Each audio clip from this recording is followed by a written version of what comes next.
Bueno, ya estamos realizando la grabación del Zoom. De esa manera se lo podemos hacer llegar al profesor.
Bueno, entonces comenzamos con el curso de hidráulica. Primero, a diferencia de neumática, en hidráulica lo que hacemos es trabajar directamente con aceite presurizado. En este caso se trata de hidrolina.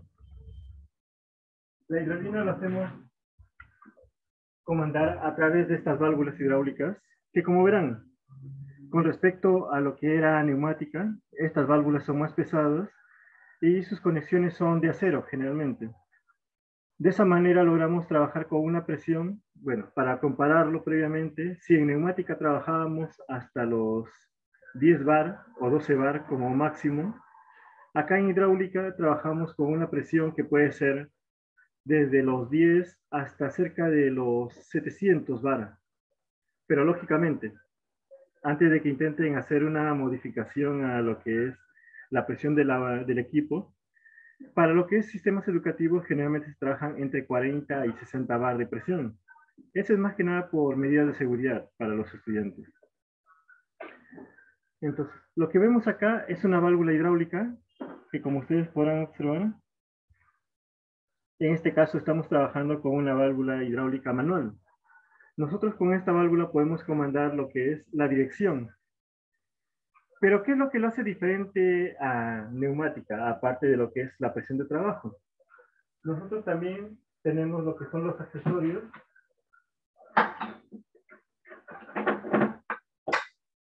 En este caso, como pueden observar, es la manguera hidráulica, los cuales tienen también acoples de acero, con los cuales se hace la conexión. ¿Por qué se hacen de acero los conectores? Porque, como habíamos mencionado, la presión es tan alta que simplemente si trabajáramos con un conector sintético, se podría deformar y en poco tiempo habría una fuga. Se formaría el efecto globo que habíamos mencionado, en el cual se comienza a hinchar hasta que se adelgaza las paredes de la tubería y simplemente revientan. Aparte de eso, ustedes podrán observar que la manguera tiene un revestimiento.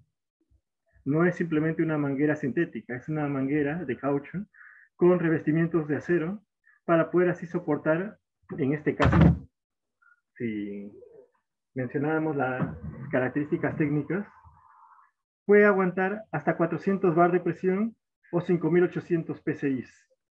Estamos hablando de más de 40 veces la presión neumática. Ahora, si se preguntan, ¿es el único tipo de conector que existe en hidráulica? En realidad existen varios tipos de conectores. Este tipo de conector es un acople rápido. También existen los que son conectores rápidos de cara plana. También existen los que son por enroscado. Generalmente los sistemas que van a ser a trabajo completo, quiere decir que no se va a modificar en mucho tiempo, se trabajan con sistemas de enroscado para hacerlos más seguros. Pero aquellos sistemas que tienen a ser modificados muchas veces se trabajan con acoples rápidos. ¿Cómo se hace la conexión de estos acoples?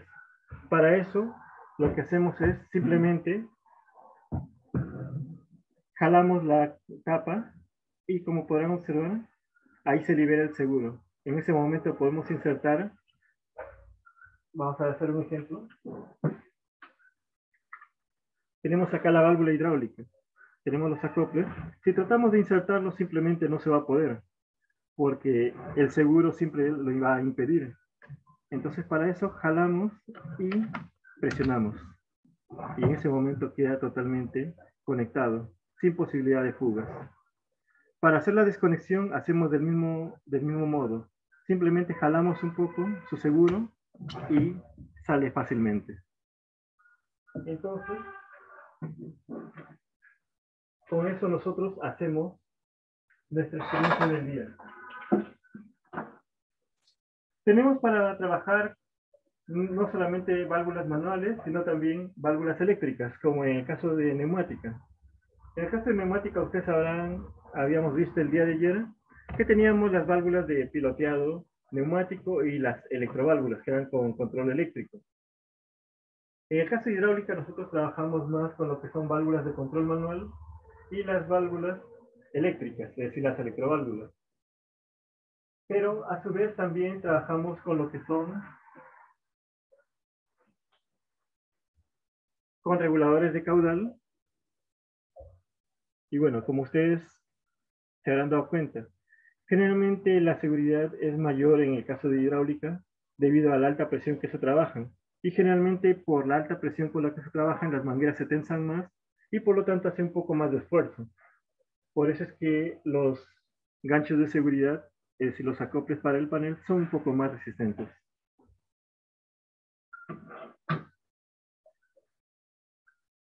Hasta ahorita hemos visto lo que es unas cuantas comparaciones. Primero, las válvulas son más resistentes, son más gruesas. Las mangueras tienen conectores de acero, son con revestimiento de caucho y mallas de acero para poder soportar las altas presiones. Pero aparte, hay otra diferencia más. En el caso de neumática, por ejemplo, cuando trabajamos con neumática, el aire comprimido, una vez que realiza su trabajo, siempre se termina drenando hacia el medio ambiente. Es decir, siempre regresa al medio ambiente una vez que se ha realizado el trabajo. Pero ¿qué ocurre con hidráulica?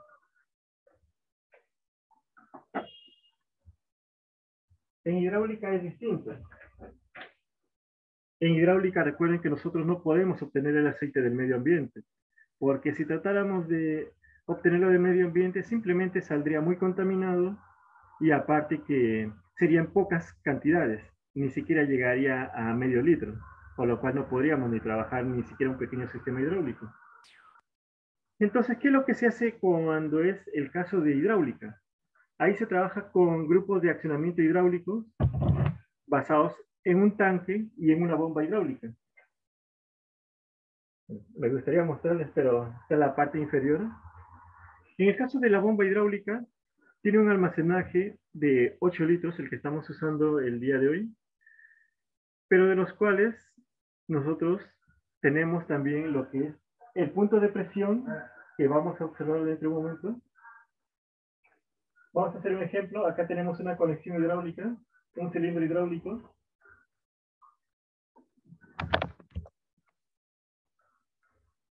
Y vamos a hacer una pequeña activación.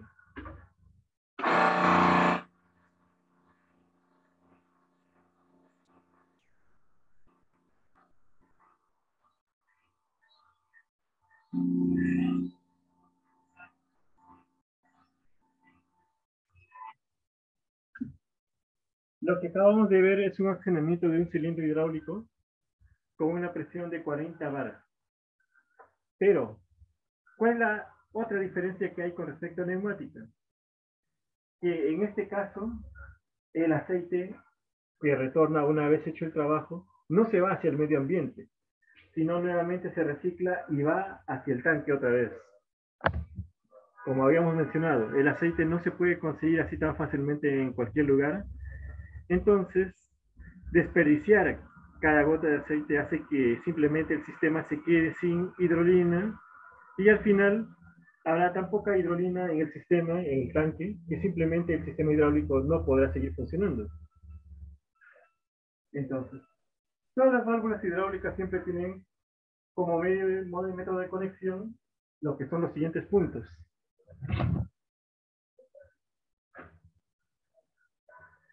Presión, tanque, salidas A y salidas B.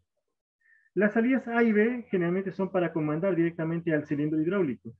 El punto de presión es el que viene del grupo de accionamiento hidráulico y el tanque es el retorno directamente hacia el tanque de la bomba hidráulica, es decir, el grupo de accionamiento hidráulico. Siempre es bueno recalcar esto porque a veces algunas personas confunden los términos de bomba hidráulica y grupo de accionamiento. El grupo de accionamiento ya es el conjunto en el cual está incluido el tanque, la bomba hidráulica, el motor y también lo que es la válvula de control para poder hacer que salga la presión.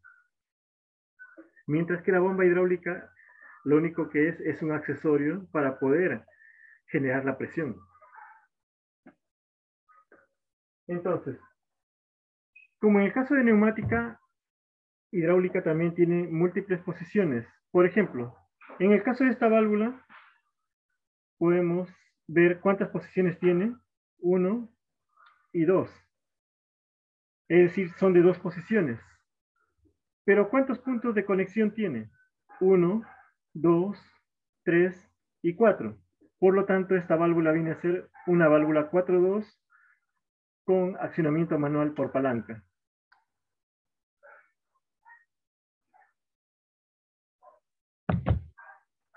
A su vez, si retiramos otra de las válvulas,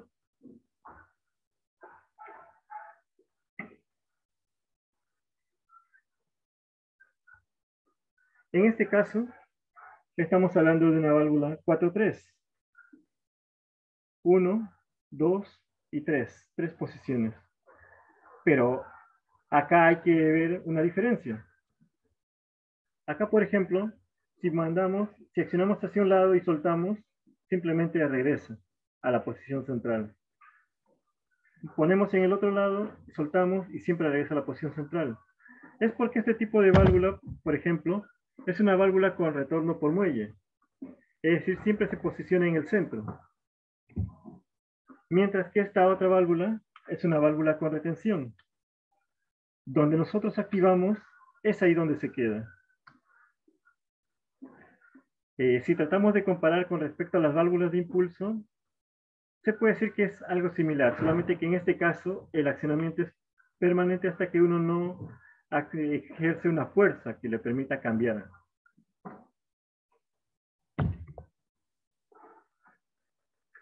Acá, por ejemplo, tenemos una válvula de 3 posiciones, una válvula manual de 3 posiciones con el cual hemos hecho el accionamiento del cilindro. ¿Qué diferencia hay entre una válvula de 3 posiciones y una válvula de 2 posiciones? Que generalmente en las válvulas de 3 posiciones hay una posición central, la cual, esa posición central puede tener diferentes tipos de funciones. Por ejemplo, si se trata de un centro cerrado, el cilindro simplemente no se mueve, ni tampoco avanza, ni retrocede. Pero la presión se mantiene en los puntos de cilindro. Si se trata de un centro tanque, en el caso de un centro tanque, ¿qué ocurre cuando una válvula es centro tanque? Al momento que se posiciona en el centro, directamente la presión de la bomba hidráulica se va hacia el tanque. Es decir, en ese momento el punto de presión y de tanque están conectados. Y acá algunos estudiantes se preguntarán, ¿pero por qué mandar la presión directamente al tanque? Que eso no hace que se reduzca la presión en todo el sistema. Es cierto, se reduce la presión, pero eso también se utiliza para poder hacer que el motor del grupo de accionamiento hidráulico ejerza menos fuerza, por lo tanto se caliente menos. Y si se calienta menos, obviamente el sistema va a poder trabajar mucho más tiempo. Pero no es la única situación, en realidad depende también de otras situaciones. Cuando se quiere hacer una selección de cilindros o de válvulas de trabajo, también se puede utilizar el punto de tanque para conectar a otro punto de presión y hacer circuitos selectivos o con prioridades. En este caso, por ejemplo, ahorita, como les había mencionado, estamos utilizando una válvula manual, pero con retención, donde yo active la válvula, en ese punto se queda. La configuración que tiene esta válvula, en su diagrama mismo se puede apreciar. Bueno, acá ante la cámara no es tan fácil de observar. Es una válvula con centro tanque. Entonces vamos a hacer la prueba y verificar su funcionamiento.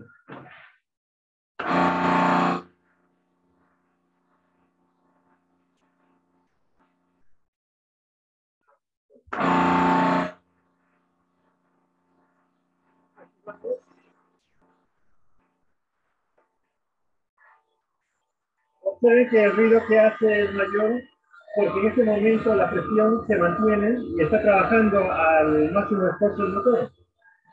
Pero cuando lo pongo en el centro tanque, entonces el motor suena un poco menos porque el esfuerzo que está haciendo el motor. Pongo en el punto de retroceso y observen cómo el cilindro regresa. Ahora lo que voy a hacer es detenerlo en cualquier punto. Avanza y lo pauseo. Es decir, esta es una de las ventajas de trabajar con un cilindro que es centro tanque.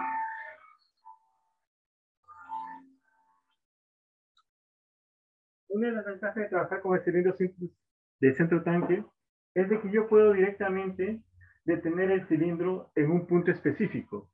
No necesariamente tiene que llegar hasta el otro extremo para poder hacer que regrese. O no necesariamente tiene que estar totalmente comprimido para yo desactivarlo. Simplemente en el punto que deseo, yo puedo trabajarlo y dejarlo ahí. Este generalmente me sirve cuando yo quiero hacer movimientos de cilindros o de, bueno, por ejemplo, en el caso de ascensores hidráulicos, en el cual yo quiero que el pistón o el ascensor simplemente se detenga en un punto específico y que no avance más. O que simplemente llegue hasta su recorrido final.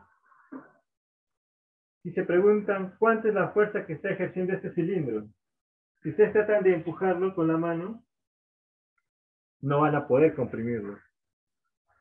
¿Y eso a qué se debe? La presión, como les había mencionado, estamos trabajando con 40 baras de presión. Y el cilindro en este caso es de 32 milímetros de émbolo. La fuerza que ejerce es más de los 100 kilogramos. Por lo cual, una persona así tan fácilmente no lo va a poder comprimir. Y dependiendo de cuánta presión yo le ejerza, esa fuerza va a seguir aumentando más y más. Si trabajáramos las válvulas a la presión máxima que es de 315 bar, podríamos fácilmente con un cilindro pequeño hacer una fuerza de más de 1 tonelada. Si trabajáramos con los cilindros que son de alta presión y las válvulas que son de alta presión, que son de 700 bar, podríamos ejercer, incluso con un cilindro un poco más grande, fuerzas de decenas de toneladas o de cientos de toneladas fácilmente. Eso es para que puedan ustedes observar una comparación entre lo que es neumática e hidráulica. Mientras que en neumática puede llegar a un orden de las pocas toneladas, acá en hidráulica fácilmente con una presión baja puede llegar a esas fuerzas de más de las 10 toneladas. Ahora, ¿cómo se hace la desconexión en este tipo de sistemas? Primero vamos a regresar a su posición original del cilindro.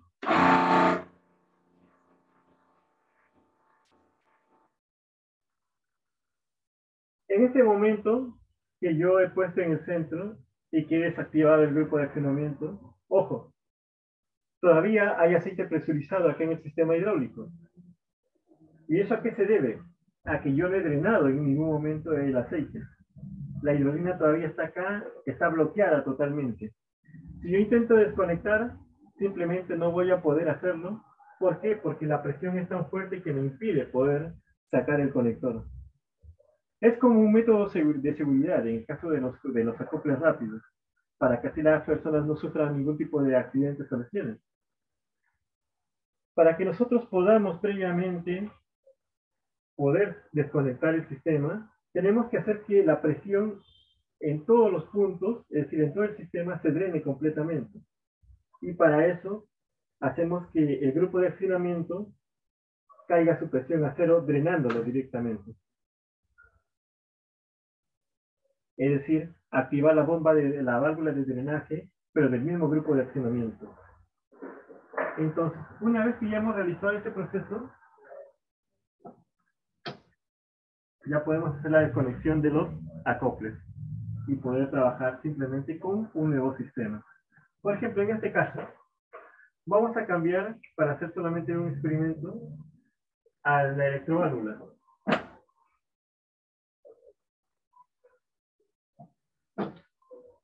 Quitamos los acoples y los conectamos directamente a la electroválvula.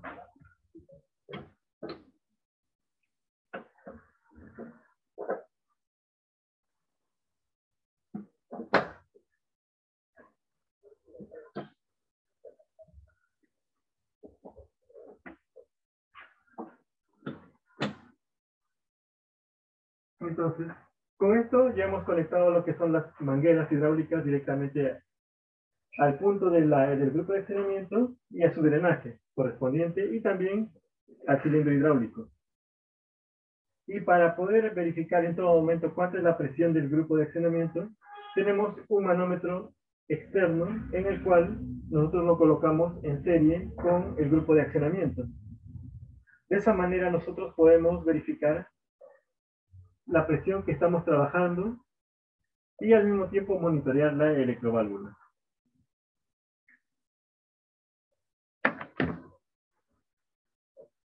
Entonces, hacemos la conexión.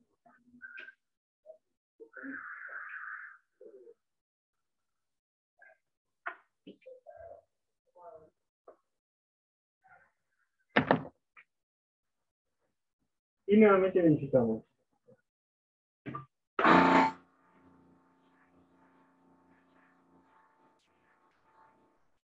Como pueden observar, en el caso de esta conexión que hemos hecho, ni bien accionamos el grupo de accionamiento hidráulico, ya el pistón directamente se expandió.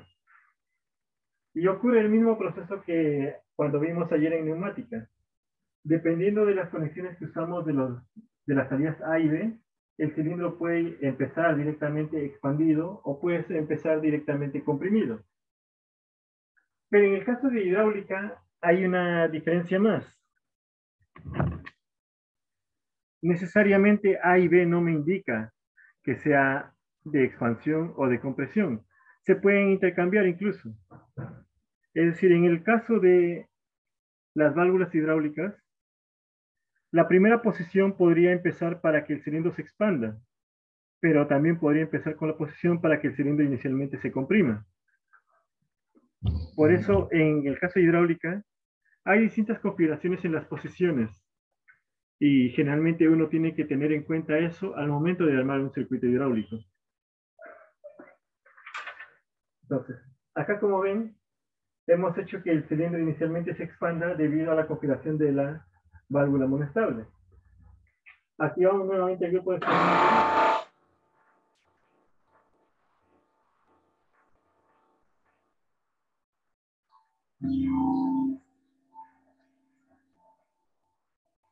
Y como en el caso de neumática, al activar la electroválvula debes dejarlo energizado para que se mantenga comprimido. Si tú sueltas el pulsador y desactivas la bobina, realmente se expande. Es decir, las válvulas que son monestables siempre requieren que se mantenga energizado para poder mantener su cambio. En el momento en que ustedes le quitan la energía, debido al resorte o muelle que tiene la válvula, simplemente regresará a su posición original, que en este caso hará que el cilindro se mantenga nuevamente expandido. Pero ahora la consulta es, si esta válvula yo lo quiero usar, pero manteniendo el cilindro comprimido, ¿qué es lo que hago? En este caso, por ejemplo, tomamos nuestro curso de circuitos eléctricos y nos damos cuenta.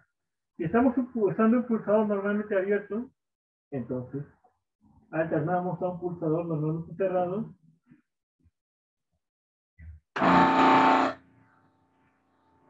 Y problemas solucionados.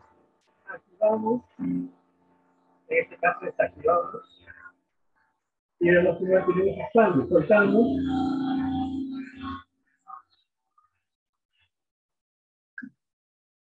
Entonces, como verán, hay distintos métodos de activación que nosotros podemos utilizar para trabajar con las válvulas electrohidráulicas.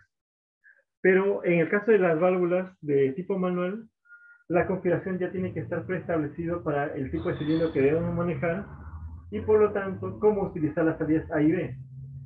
Mientras que en electrohidráulica nosotros podemos alternar esto sin cambiar el orden de las mangueras, simplemente alternando nada más el tipo de contacto que queremos usar en los pulsadores, o en el caso de los relés, o en el caso de los temporizadores que queramos usar para comandar ese tipo de válvulas.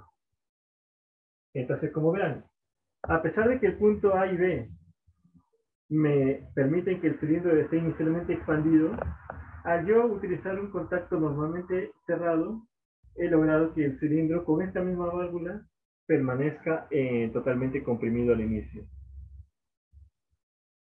Entonces, como verán, trabajar con hidráulica no es de por sí muy peligroso, pero sí hay que tener un poco más de cautela. Es mucha presión, pero si ustedes tienen la seguridad al momento de hacer las conexiones, entonces no hay ningún tipo de riesgo que correr. En el caso de hidráulica, si por ejemplo se hiciera una pequeña grieta en uno de los puntos, entonces lo máximo que ocurriría cuando ustedes accionan el grupo, lo que va a ocurrir es de que el aceite va a romper parte de la pared y va a generarse una fuga. Al generarse una fuga de hidrolina, lo que va a ocurrir en ese momento es que la presión va a caer y por lo tanto no hay posibilidad de que la manguera, si se rompe, les pueda generar el efecto látigo, que generalmente ocurre, por ejemplo, en el caso de las mangueras de los bomberos. ¿Por qué? Porque acá al haber una fuga pequeña y como la cantidad de aceite está limitado, entonces no hay posibilidad de que ocurra un tipo de percance. Entonces, comenzamos a evaluar los tipos de válvulas y sus grupos de accionamiento. Como les había mencionado, en el caso de hidráulica no hay mucha variedad de válvulas, como en el caso de neumática. Generalmente acá lo que se espera es que la válvula directamente sea la válvula de control direccional principal. ¿Y eso por qué? Porque en el caso de hidráulica los sistemas son un poco más caros. Si comparamos una válvula neumática con el precio de una válvula hidráulica, estamos hablando de una proporción de entre 5 a 10 veces el costo. Pero a su vez, su mantenimiento también es mucho más costoso porque recordemos, las válvulas no solamente son muy caras, hacer el mantenimiento también de las mangueras hidráulicas y de los acoples también resulta algo muy caro. Pero la ventaja principal en hidráulica es de que al trabajar con una válvula para que directamente comande al cilindro, es que lo hace de más fácil mantenimiento, ya que uno puede reconocer los puntos de localización en caso de una fuga. Por ejemplo, si el punto de presión tuviera una fuga, sería fácil reconocerlo porque se observaría una mancha de hidrolina. Entonces, hacemos otro nuevo experimento. Hemos trabajado con una válvula monostable. Ahora vamos a cambiar a una válvula de doble control. Desconectamos todo el sistema.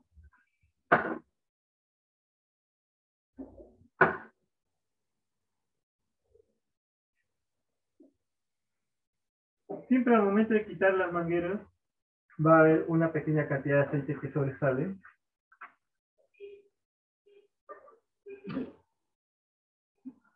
Desconectamos todo y observen, el sistema está listo para hacer una nueva conexión.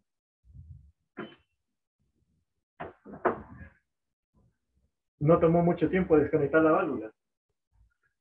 Desconectamos su alimentación.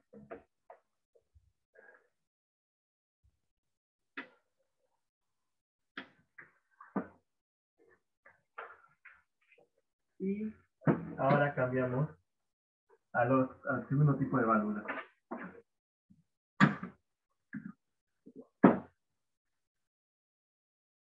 Entonces, como habíamos mencionado, esta válvula que vamos a trabajar ahora es una válvula 4.2, pero es el tipo de válvula que recibe también un segundo nombre, que es válvula de impulso. Como habíamos mencionado, en el caso de las válvulas de impulso, no requieren estar energizado permanentemente la bobina para poder hacer el cambio. Basta con un pequeño impulso eléctrico, ya que al no tener muelles, cuando yo lo activo, simplemente el carrete se posiciona en el lado de la bobina y por lo tanto la válvula cambia de estado y no va a cambiar de estado hasta que se active la otra solenoide, es decir, hasta que no haya otra intervención. Entonces, hacemos lo mismo.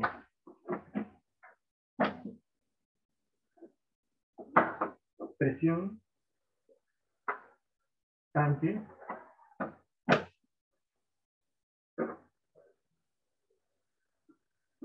conectores A y B de la dirección del cilindro.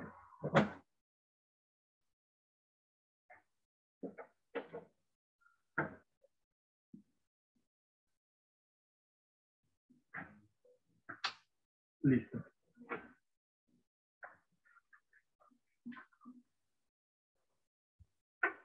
Entonces ya hemos colocado los 4 puntos. Ahora lo que vamos a hacer es el accionamiento de las electroválvulas. Conectamos los puntos de tierra y los controles los vamos a mandar directamente a la unidad de señales y listo. Entonces, antes de activar el grupo de accionamiento hidráulico, verificamos el funcionamiento de las bobinas. Pulsador, en este caso el pulsador F5 estamos utilizando para la bobina izquierda y el F6 para la bobina derecha. Está funcionando ok, entonces activamos lo que es la presión.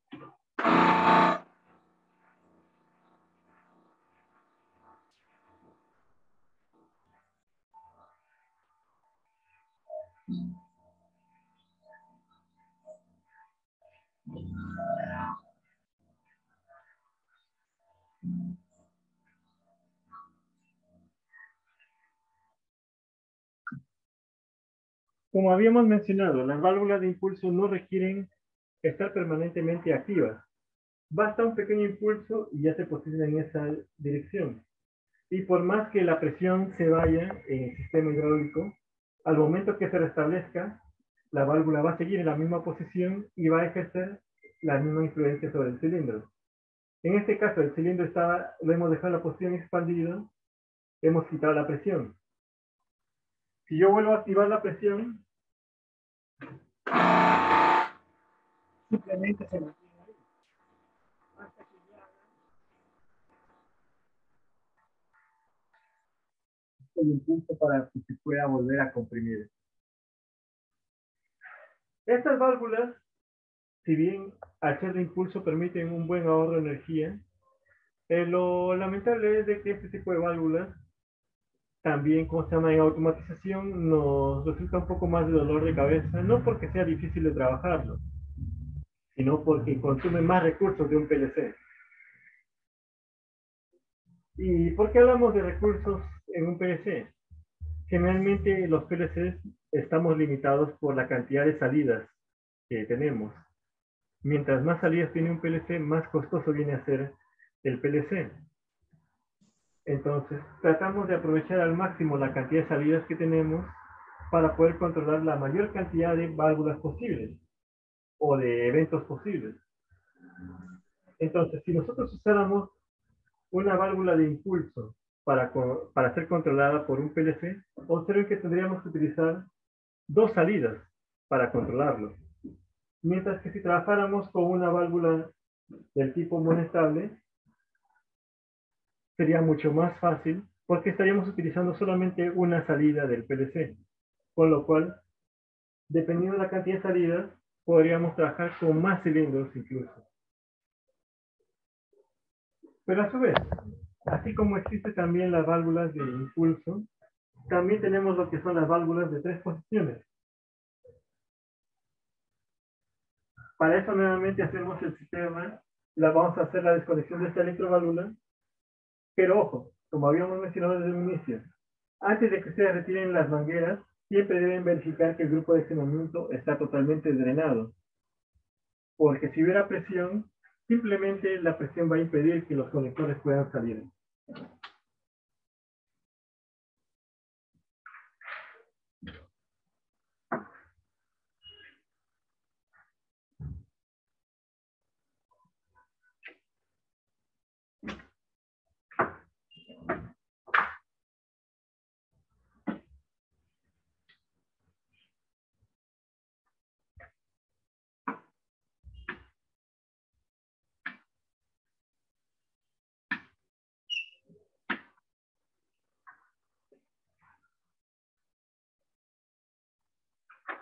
La válvula que vamos a trabajar ahora es una válvula 4-3. En este caso es 4-3 centro cerrado. ¿Qué significa centro cerrado? Que al momento que se ubique en el centro, la presión de las salidas no va a entrar ni va a salir. Por lo tanto, el cilindro simplemente se va a quedar en esa posición en la que yo desactivo la válvula.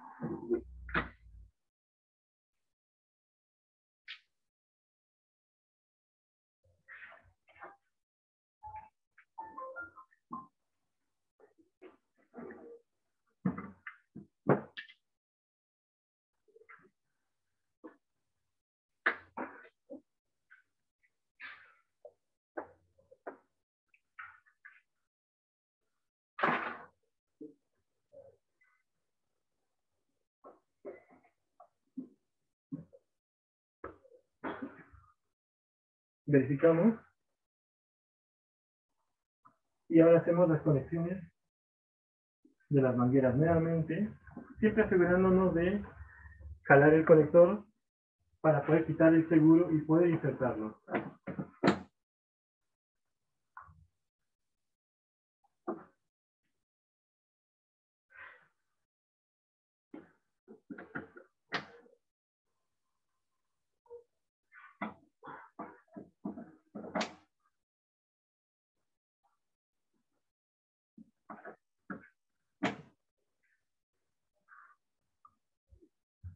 Entonces, ya hemos hecho la conexión y como verán, se ha hecho una conexión rápida con los acoples. Mientras que si ustedes hicieran una conexión con lo que es con enroscado, tendrían que tener su llave y tener que enroscarlo o desenroscarlo dependiendo el momento que quieran hacer su mantenimiento. Pero ojo, a pesar de que sean acoples rápidos y sea fácil la conexión, a veces hay que tener en cuenta lo siguiente. Cuando ustedes conecten o desconecten una manguera hidráulica, asegúrense primero de jalar el seguro y de presionar completamente. Porque si no presionan completamente, lo más probable que ocurra es de que el seguro permita que solamente se quede hasta la mitad de la conexión y por lo tanto no enganche. Pero ustedes dirán, si no engancha, entonces, ¿qué puede ocurrir? ¿Qué efecto puede ocurrir? Que dependiendo de la presión con la que trabajen, este conector simplemente se va a soltar y se va a tensar. Se va a dar un pequeño golpe que lamentablemente es por la presión que está estirando la manguera, pero también es por un descuido que ustedes mismos ocasionan. Lo que tienen que tener en cuenta es que si ustedes no verifican bien, pueden resultar como una pequeña lesión.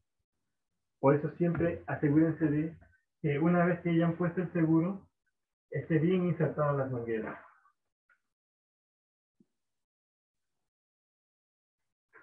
Entonces, una vez que ya está conectado, hacemos la prueba.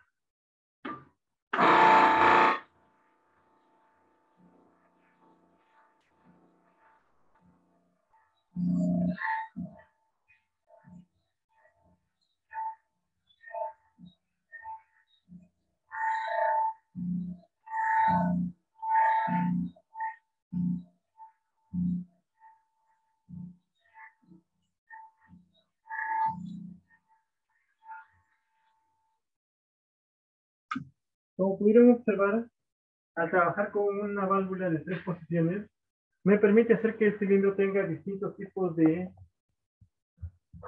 funciones, se puede decir, en el centro. Para nuestro caso, el centro es cerrado, con el cual, al ser centro cerrado, simplemente el aceite retenido en el lado izquierdo y en el lado derecho del cilindro no pueden ni salir ni tampoco pueden entrar. Por lo tanto, el cilindro se queda con ese aceite retenido y con una presión interna. Por lo cual, el cilindro es más difícil de jalar o de empujar. Si se tuviera una carga encima, la carga se mantendría en esa misma posición. Pero ¿por qué se menciona esto? Porque en realidad no es el único tipo de centro que existe. Existe también lo que son centro abierto o centro presurizado, centro tanque, centro drenado. En el caso de centro presurizado, por ejemplo, cuando hablamos de centro presurizado significa que el punto de presión del grupo de accionamiento está directamente conectados a los puntos A y B. Cuando hay presión en A y B, entonces algunos dirán, si hay presión en A y B, el cilindro tampoco no se mueve. Pero en realidad sí se mueve un poco. ¿Por qué? Porque el cilindro tiene una superficie en su émbolo que ejerce más fuerza en el avance que en el retroceso. Por lo tanto, si yo pongo presión en ambos puntos, el cilindro sí se va a seguir avanzando, sí se va a seguir moviendo, hasta que llegue a su expansión total. Y en el centro drenado, ¿por qué colocar las dos salidas directamente conectados al tanque? Cuando se hace este tipo de trabajos, es porque se requiere que cuando esté en el centro, el cilindro no ejerza ningún tipo de fuerza.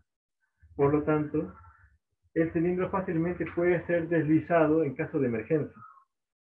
Y bueno, otras funciones más, que en realidad también son múltiples, pero estamos mencionando unas cuantas cualidades. Pero en este caso, una de las cualidades principales es de que nosotros podemos hacer multiposicionamiento. ¿A qué me refiero con multiposicionamiento? Como ustedes pueden observar, al momento que yo detengo la válvula,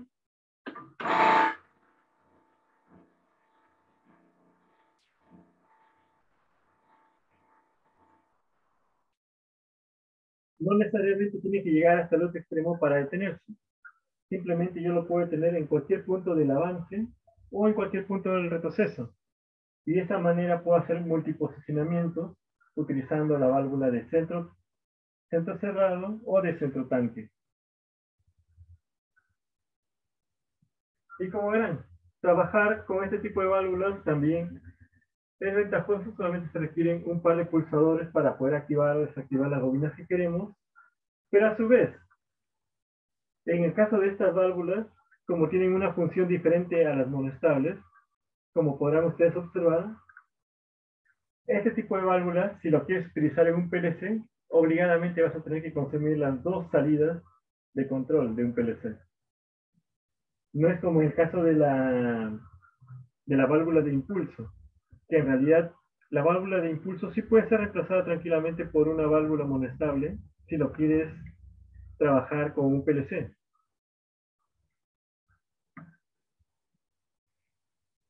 Entonces, hasta acá, por ejemplo, hemos visto la conexión de lo que es el cilindro, las válvulas, pero ahora el punto es, ¿qué ocurre si yo quiero, qué ocurre con el circuito si yo quiero controlar la velocidad de expansión o de compresión del cilindro? Para eso nuevamente utilizamos lo que son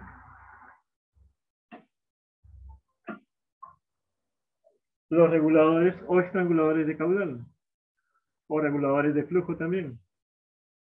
Estos reguladores me permiten poder variar lo que es la cantidad de litros por minuto que van a llegar hacia un dispositivo, que puede ser la válvula o puede ser el cilindro. Generalmente se trabaja más hacia los cilindros porque lo que queremos es controlar su velocidad. Ahora bien, ¿cómo lo utilizamos este tipo de componentes?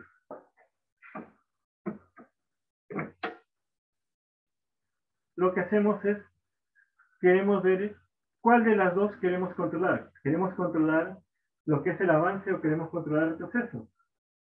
Y simplemente hacemos una conexión hacia ese punto.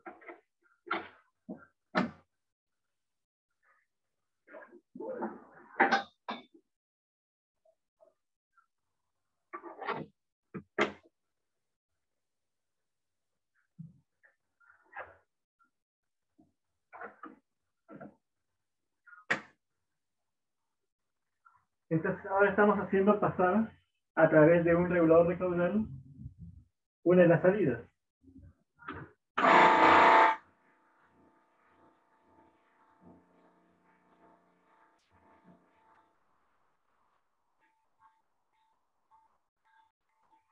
Y se preguntan, ¿el cilindro retrocede? Sí está retrocediendo, solamente. Ahora retrocede más rápido.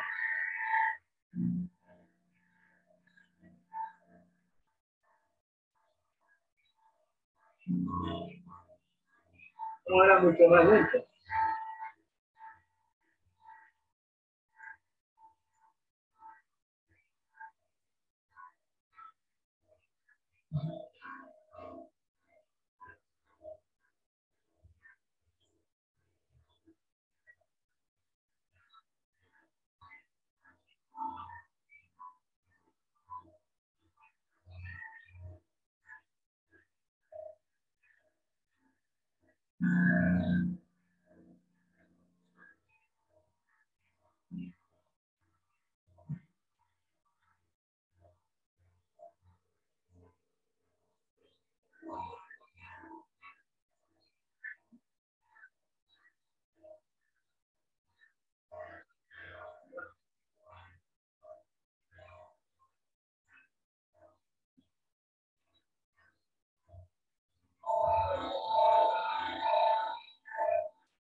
Como podemos ver, dependiendo de la estrangulación que yo ponga, puedo hacer que el cilindro regrese más lento o que regrese más rápido.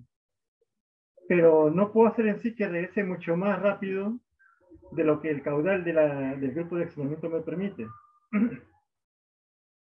Si el grupo de accionamiento tiene 6 litros por minuto, sin importar cuánto yo regule, no voy a poder pasar nunca de esos 6 litros por minuto.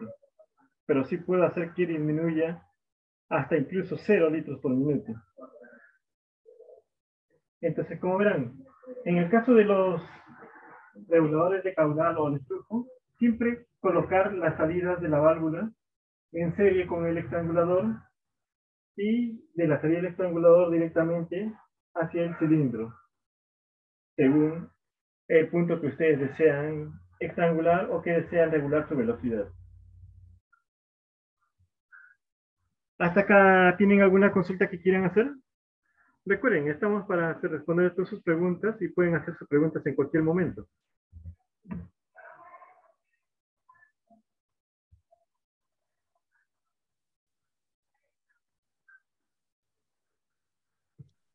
Todo está bien, Vicente.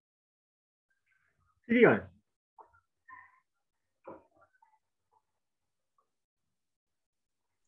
Sí, se ha entendido, Vicente. Correcto. Entonces, tranquilamente nosotros podemos regular ambos procesos, tanto de avance como retroceso, utilizando también dos límites de carrera. Es el mismo principio que trabajamos en neumática, solamente que en el caso de neumática, nosotros directamente conectábamos las válvulas reguladoras de caudal en tipo conector en el mismo cilindro. También se podría utilizar directamente, es decir, este acople rápido podríamos insertarlo en el cilindro, pero a veces no es ventajoso hacer eso. ¿Por qué? Porque recordemos que estamos trabajando con conexiones que son de alta presión. Si ustedes hacen cascadas entre conectores, entonces lo que van a hacer es un efecto de torque. Y mientras mayor es la distancia de conexión que hay, el torque cada vez que se realiza es mayor y por lo tanto la posibilidad de que uno de los conectores se termine quebrando es mayor. Por eso en este caso lo más aconsejable sería hacer enroscado directo o de lo contrario utilizarlo independientemente, como en este caso. Entonces, ahora la pregunta es, ¿podemos armar sistemas eléctricos similares a los de neumática? ¿Podemos armar circuitos secuenciales? Y sí, sí se puede armar circuitos secuenciales también, como en el caso de neumática. Para eso, hacemos uso de lo que son los límites de carrera. En el caso de hidráulica, existen múltiples formas de poder verificar en qué posición se encuentra el cilindro.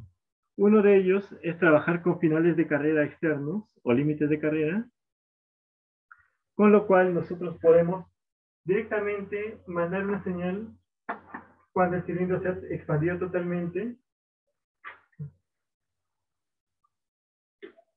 o simplemente poner uno que me indique cuando el cilindro está totalmente comprimido. Entonces, de esa manera nosotros podemos fácilmente hacer nuestra construcción de circuitos hidráulicos. Pero si en caso ustedes quisieran utilizar sensores, podemos trabajar también con lo que son los sensores inductivos o sensores capacitivos, incluyendo también lo que es el sensor fotoeléctrico, pero del tipo difuso. ¿Por qué en este caso? Bueno, es una pregunta que supongo que algunos de ustedes se harán. Si podemos usar inductivo, capacitivo, fotoeléctrico difuso, ¿podríamos utilizar sensor fotoeléctrico reflex? Lamentablemente el reflex no se puede utilizar en este tipo de ejemplos. ¿Por qué? Porque primero, el reflex requiere una superficie reflejante para mandar su señal. Si nosotros pusiéramos acá un reflex, tendríamos que poner un espejo al otro extremo y tiene que estar correctamente orientado para que pueda hacer la detección del sensor a medida que el cabezal se mueve y obstruye su señal. Y debido al movimiento del cilindro, lo más probable es que siempre se descalibre lo que es el espejo reflector. Por eso es que no siempre en un sistema hidráulico se utiliza sensores reflex para advertir la posición del cilindro. Los finales de carrera son más recomendables porque son más robustos y permiten trabajar ya sea con un cabezal o con algún tipo de sistema que esté empujando el cilindro.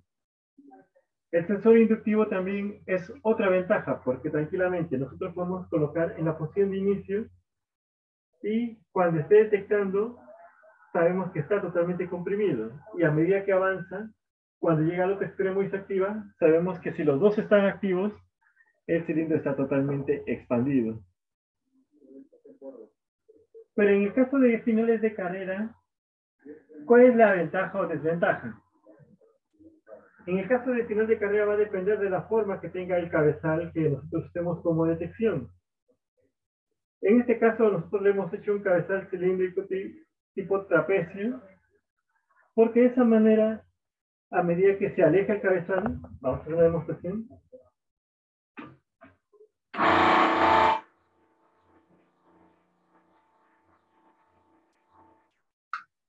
A medida que se aleja el cabezal del final de carrera, el final de carrera deja de estar activo y simplemente regresa a su posición original. De esa manera nosotros ya sabemos que ha dejado la posición de totalmente comprimido. Lo mismo ocurre cuando llega al otro extremo.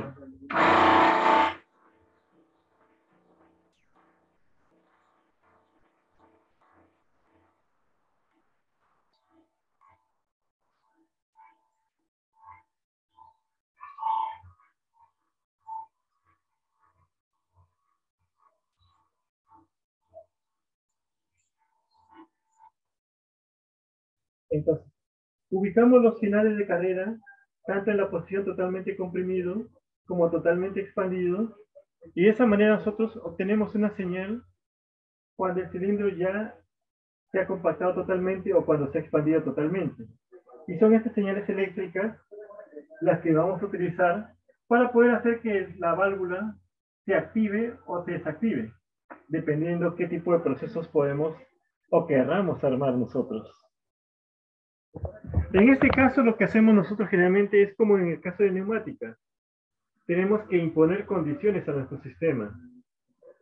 Porque si nosotros quisiéramos solamente que el cilindro se expanda, fácilmente agarramos un par de pulsadores y con eso dejamos presionado y el cilindro se expande únicamente o se retrae únicamente.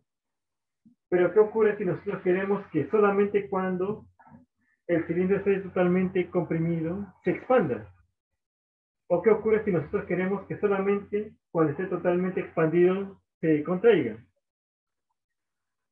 Entonces, a partir de ahí nosotros ya creamos lo que son las condiciones y son con esas condiciones que vamos a armar un circuito hidráulico, o en este caso electrohidráulico, que nos va a permitir realizar esa tarea.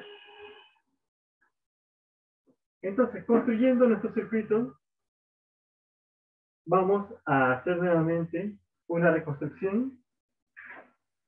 Quitamos los conectores.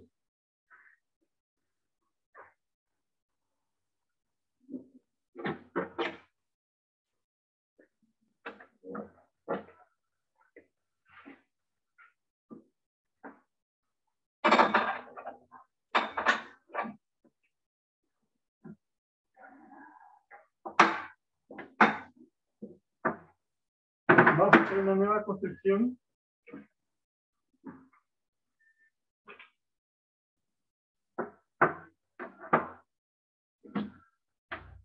Y nuevamente vamos a trabajar con la válvula de impulso. Como había mencionado, la válvula de impulso es una de las válvulas más sencillas de trabajar debido a que solamente requiere un impulso eléctrico que simplemente puede proveer del pulsador o puede proveer de la unidad de relés en el caso de que ustedes quieran utilizar sensores externos. Si ustedes utilizan sensores externos, siempre tengan en cuenta lo siguiente. Uno, es leer la ficha técnica del sensor que quieran utilizar. Generalmente la mayoría de los sensores trabajan hasta una corriente de 300 miliamperios, pero hay sensores que también trabajan a menos cantidad de corriente, que puede ser 100 miliamperios o 200 miliamperios. Pero asumiendo que tenemos un sensor de 300 miliamperios, las bobinas de acá no pueden ser comandadas directamente por un sensor. ¿Por qué? Porque estas bobinas hidráulicas por lo general consumen algo de entre medio amperio a 800 miliamperios, es decir, entre 0.5 y 0.8 amperios, lo cual es más de la capacidad que puede dar un sensor. Y al ser mucho más de la capacidad que puede dar un sensor, simplemente el sensor tratará de darle toda esa potencia y en ese momento el sensor se destruirá, se quemará totalmente.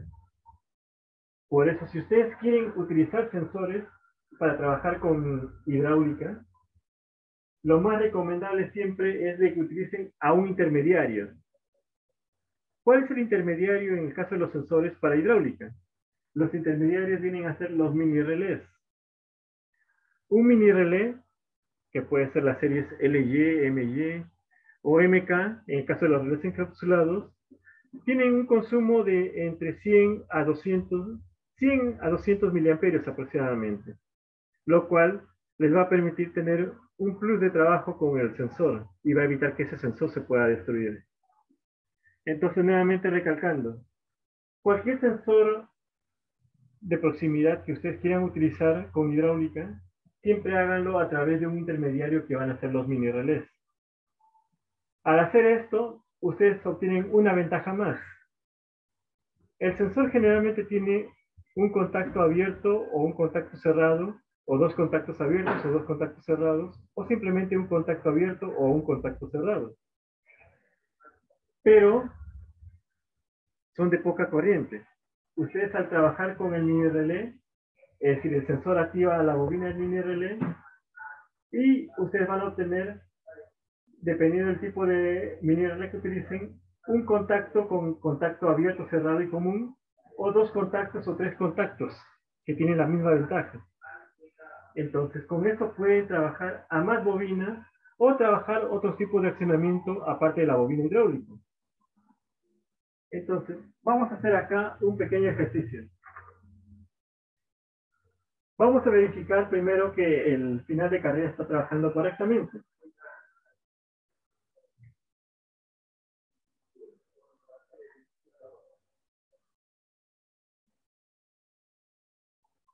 y vamos a utilizarlo con un piloto. Para esta ocasión, siempre cuando queremos verificar los contactos, utilizamos los pilotos del panel, es decir, de la unidad de señales, para poder verificar que el contacto está abierto o que está cerrado. Eso si en caso no tenemos un multímetro, que a veces siempre es bueno tenerlo a la mano.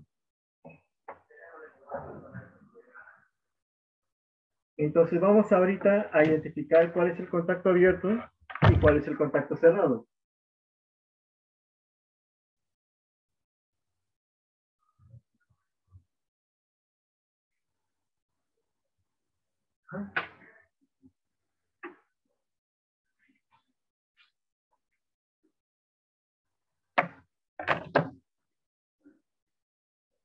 Si el cable no alcanza, la ventaja de estos cables es que son bananas de seguridad que ustedes pueden acoplar uno tras otro, tras otro.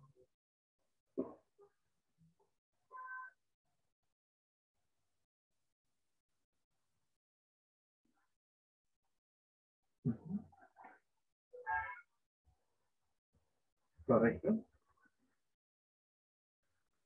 ¿No? Entonces verificamos.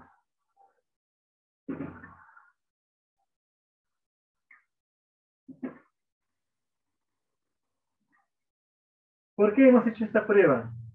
Esta prueba de acá, en caso de que ustedes no tengan ningún tipo de multímetros a la mano, lo que hacen es lo siguiente. Conectan el piloto, uno de los extremos, en el caso del negativo, directamente a la parte negativa de la fuente de alimentación y solamente la parte positiva intercalan con los conectores, ya sea el amarillo, el negro o el verde. Y el otro extremo lo mandan a la fuente de alimentación.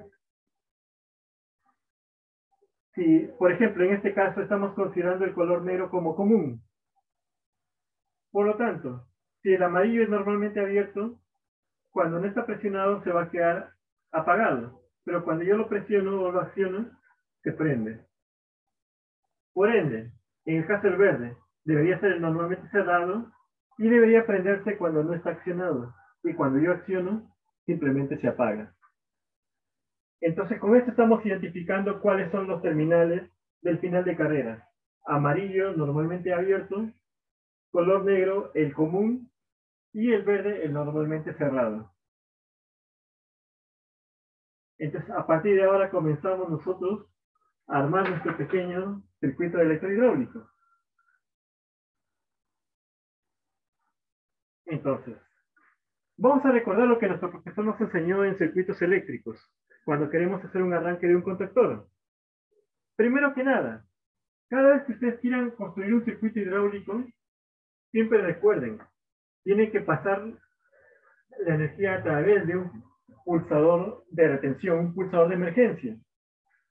Eso para que en caso de que hubiera algún tipo de problema, presionen el pulsador de emergencia y detienen el circuito eléctrico. Después del final del pulsador de emergencia, lo mandamos, en este caso podría ser tranquilamente a nuestro pulsador o al final de carrera, ya que queremos hacer una condición de serie, o sea, una condicional simultaneidad. Vamos a establecerlo con el pulsador normalmente abierto.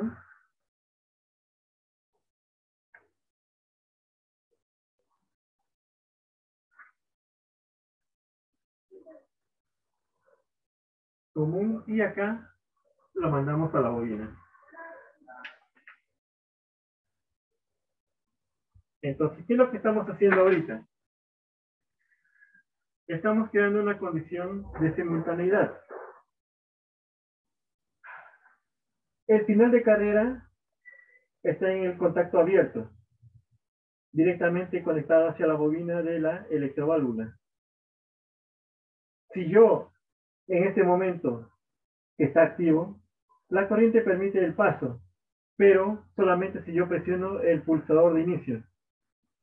Entonces, si yo presiono el pulsador de inicio, la energía pasa a través del pulsador de emergencia, que es normalmente cerrado, a través del pulsador que ya lo he presionado, y a través del final de carrera, que ya está activo porque está en la posición totalmente comprimido, permitiendo que llegue a la bobina y la active. Y de esa manera hacer que el cilindro comience su avance. Pero para poder construir esto, recordemos, tenemos que cambiar a la válvula correspondiente. La válvula que hemos usado. La válvula que hemos usado hace un momento era la válvula de 3 posiciones. Pero como hemos dicho, vamos a trabajar nuestro primer experimento con la válvula de impulso. Y listo. Ahora ya hemos posicionado la válvula de impulso y con esta válvula vamos a comenzar a hacer nuestro trabajo. Conectamos los terminales de tierra y verificamos la leyenda. Si yo activo esta bobina, se va a activar este punto. Así que este punto debe corresponder al avance del cilindro. Entonces vamos a evitar cometer errores y el punto del lado izquierdo del cilindro es el que contiene el avance. Entonces lo conectamos acá. El lado derecho del cilindro es el que contiene la compresión del cilindro. Por lo tanto, lo colocamos en este conector. Por lo tanto, la válvula está de esta manera distribuida. Punto A, que es para expansión, y punto B, que está directamente al tanque, por lo cual el cilindro va a comenzar a expandirse cuando yo active este solenoide.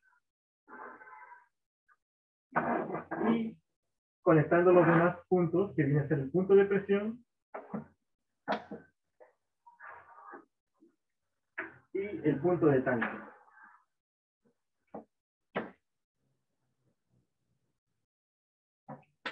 Listo. Entonces, como verán, hemos hecho una conexión rápida de lo que es hidráulica, pero lo que nos falta ahora es la conexión eléctrica. Entonces, conectamos la bobina al común y tenemos listo nuestro sistema. Verificamos.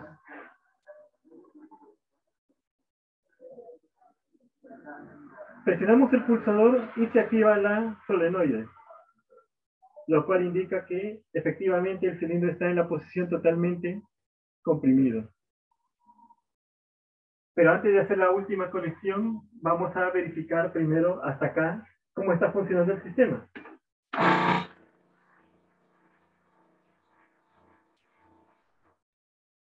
Correcto, está avanzando. Entonces,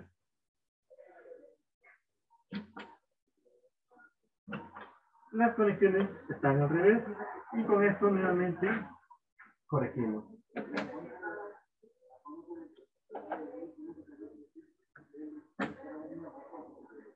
A ver, otra vez.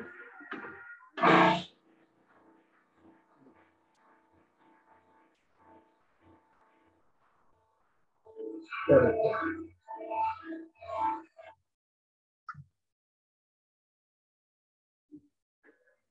Listo. Entonces, nuevamente la verificación y común y tierra.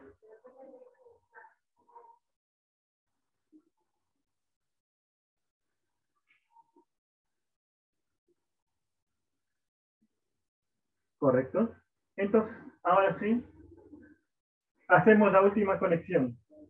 ¿Qué es lo que hacemos para que acá el circuito pueda regresar? Si nosotros acá observamos, este final de carrera está ubicado en la posición de totalmente expandido. Entonces, cuando el cabezal presione a este final de carrera, debe llegar energía a la segunda bobina. Entonces, lo que vamos a hacer es lo siguiente. Conectamos la bobina del retorno en el común y el normalmente abierto lo mandamos directamente a la alimentación. Y con eso hemos cerrado nuestro circuito eléctrico. Verificamos.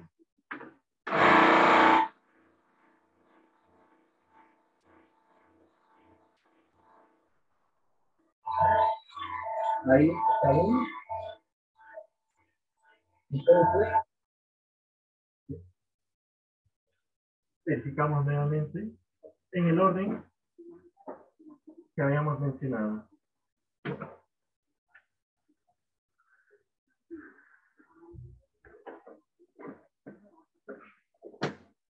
Entonces, como habíamos dicho en un inicio, A es para expansión, B es para compresión, y nuestra válvula, recordemos que es de impulso, por si es que en algún momento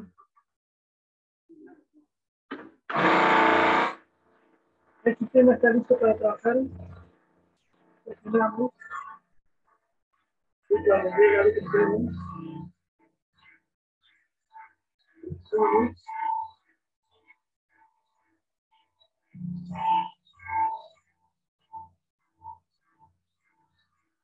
y con los finales de carrera, lo que estamos logrando es de que el cilindro haga su avance y su retroceso. Entonces, de esta manera nosotros estamos construyendo un circuito que va a permitir que el cilindro solamente se expanda cuando está totalmente comprimido y solamente se contraiga cuando ha llegado a su límite de recorrido, que es totalmente expandido.